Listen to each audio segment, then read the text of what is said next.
Pemirsa, tim-tim futsal terkuat di level perguruan tinggi akan bertemu pada Grand Final 5. Semua tim tentu berambisi juara agar menjadi kampiun perdana 5 futsal. Untuk membahas peluang tim-tim meraih juara telah hadir pengamat futsal mahasiswa Habil Hasibuan. Selamat datang, Bung Habil. Selamat. Ini babak kualifikasi 5 futsal sudah selesai. Yang terakhir adalah Nusantara Conference Putra. Bagaimana pendapat Anda tentang persaingan antar tim?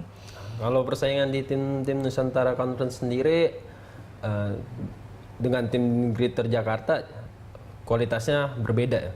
Tapi tim-tim dari Nusantara Conference bisa membuat kejutan. Mereka bisa dianggap sebagai tim-tim kuda hitam. Ini kan ada 3 tim nih yang berhasil lolos ke babak playoff ya. Ada Universitas Mula Warman Samarinda, Universitas Erlangga, dan Universitas 11 Maret. Bagaimana peluang mereka masing-masing? Ya, tadi seperti yang saya bilang, ketiga tim ini bisa menjadi tim underdog atau kuda hitam, gitu. Apalagi kita bicara dengan Universitas Mula Warman, secara materi dan secara kualitas tidak berjauh beda dengan tim-tim dari Greater Jakarta. Kemungkinan besar yang bisa bikin batu sandungan dari tim-tim Greater Jakarta adalah Universitas Mula Warman. Apa yang membedakan kedua conference ini menurut pengamatan Anda? Dari karakteristik tim-tim yang lolos?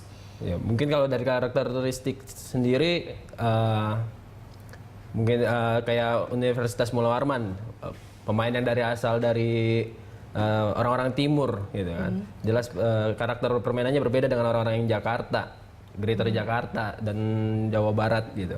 Terus permainan karakter dari UNER dan UNS sendiri juga berbeda, gitu. Jadi kita akan menyaksikan pertandingan-pertandingan yang dengan karakter-karakter yang berbeda pada saat babak playoff nanti. Oke. Ini ada babak playoff putra nanti akan ada 3 pertandingan ya, Bung Habil ya. BP menghadapi UBL, UIN melawan UNER, UNPAD, UNMUL, juga UNJ dan UNS.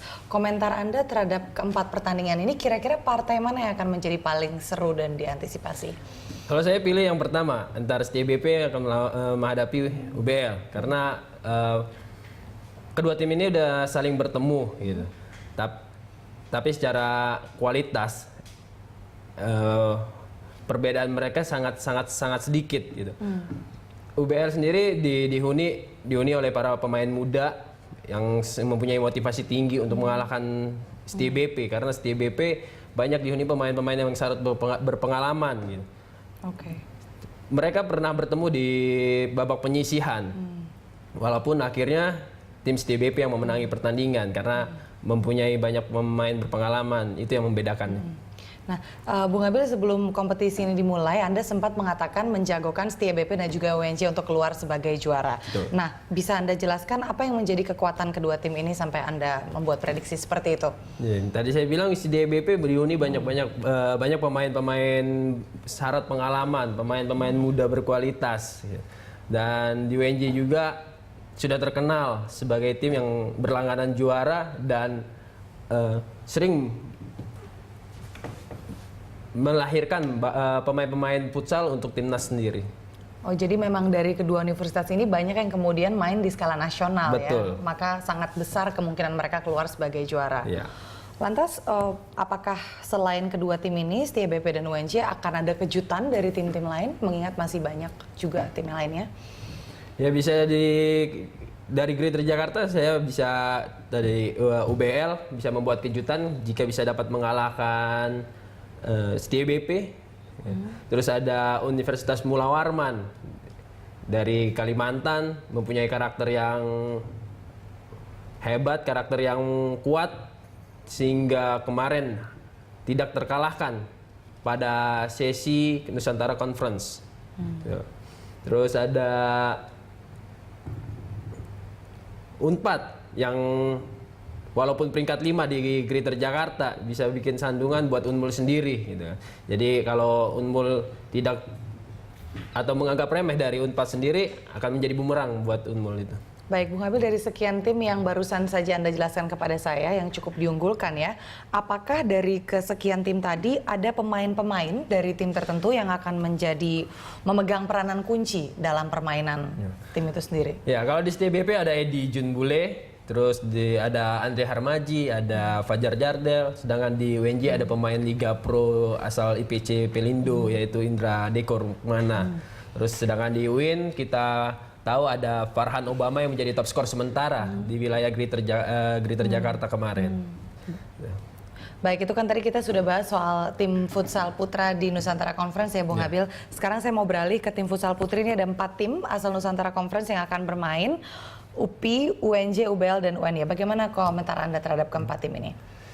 Kalau untuk keempat tim ini karena kemarin sudah saling bertemu dan sudah saling membaca kekuatan masing-masing, kemungkinan dari keempat tim juga akan mencoba perubahan-perubahan agar tidak terbaca lagi dengan tim-tim yang sudah bertemu kemarin. Tapi jelas di sini UPI masih tetap diunggulkan karena ada dihuni oleh beberapa pemain timnas futsal putri. Terus juga ada UNJ yang dihuni oleh Rani, terus UBL juga ada Anggi dan WNY dengan motivasi dari satu-satunya tim luar kota yang masuk ke babak semifinal Grand Finals putri ini bisa membuat kejutan, gitu. Kejutan bagi tim ketiga tim dari asal Jakarta ini. Ya, Bung Habil, Anda juga sempat menjagokan ada 2 universitas UPI dan juga UNJ untuk keluar sebagai juara untuk kategori futsal putri. Bisa Anda jelaskan kenapa Anda memprediksikan seperti itu? Sambil kita juga ada grafis yang akan kami tampilkan untuk pemirsa di rumah di layar. Yang pertama dari UNJ dulu, Bung Habil. Ya, di UNJ memiliki pertahanan terbaik di antara semua tim karena hanya kebobolan paling dikit gitu. Terus di UNJ juga ada Rani Mulyasari yang juga kapten timnas futsal putri Indonesia dan Intan Nuraini yang mempunyai mobilitas tinggi sehingga dapat membahayakan lawan, serta secara keseluruhan tim adalah mempunyai ketahanan fisik yang mumpuni. Baik, kalau untuk salah satu lagi nih universitas yang Anda juga jagokan bisa keluar sebagai juara, yaitu UPI. Ya, UPI sendiri selama conference putri kemarin tidak terkalahkan, satu-satunya tim yang tidak terkalahkan. Terus ya ada 3 pemain timnas putri dia penghuni tim dari UPI yaitu Fitri Rosdiana, Tiada Arti, dan Yunita Sari. Sedangkan dari ketiga tim ini, dari ketiga pemain ini sudah mencetak banyak gol. Dari 50 gol yang diciptakan UPI, 40 gol berasal dari ketiga pemain ini. Jadi ada top scorer yang luar biasa produktif ya dalam season ini. Betul. Juga tadi di tim yang lain Anda juga sempat katakan ada kapten timnas futsal bahkan. Jadi sebetulnya seberapa besar pengaruh pemain-pemain yang juga berlaga di skala nasional ini dalam membentuk sebuah tim yang berkualitas di level Liga Mahasiswa? Pengaruhnya sangat besar sekali, saya bilang gitu. Karena jika tidak ada mereka, tim-tim ini hanya mengandalkan pemain yang ibarat kata baru mengenal futsal gitu. Jadi dengan adanya pemain-pemain timnas futsal putri ini bisa mendongkrak prestasi tim dan mendongkrak semangat tim itu sendiri gitu. Seperti di UPI. Kita bicara ke UBL ya. UBL hanya ada Anggi, tapi Anggi bisa membawa rekan-rekannya untuk lolos ke babak berikutnya. Terus di UNJ ada Rani Mulyasari sekaligus kapten timnas futsal putri.